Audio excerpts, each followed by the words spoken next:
Growing up as a Jew, I saw a lot of double standards in play, if not to say downright hypocrisy. For instance, although we censored public figures for calling us Yids or Abes, we ourselves would call the Gentiles the Goyim. We call Gentile women shiksas, which comes from the Hebrew word shegets, which means unclean animal. I recall when black civil rights leader Jesse Jackson once referred to New York City as Hymietown, the entire Jewish community went into an uproar and forced Jackson to apologize. But behind closed doors, we called the blacks Schwarzes and Shooks.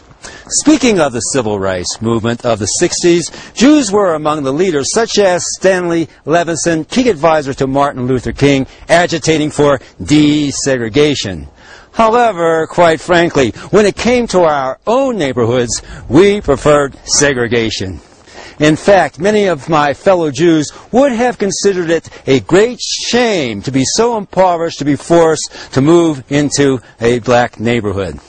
But I was finally moved across the Rubicon when my bar mitzvah teacher, Mrs. Schechter, pulled a double standard on us in our comparative religions class. After studying every religion under the sun, Mrs. Schechter stood before us like a bull and forbade us to study Christianity because it was no more than a fairy tale. I said to myself, Western civilization for the past 2,000 years being formed by no more than a fairy tale?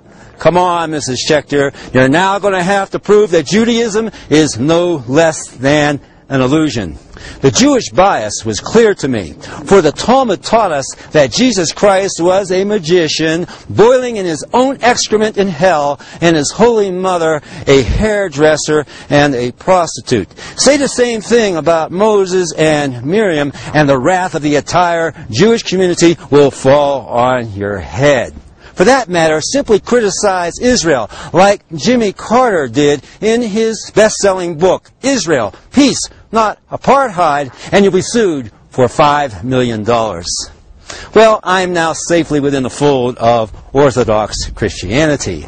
And like our Lord Jesus Christ taught us, we take the log out of our own eyes before we take the speck out of others.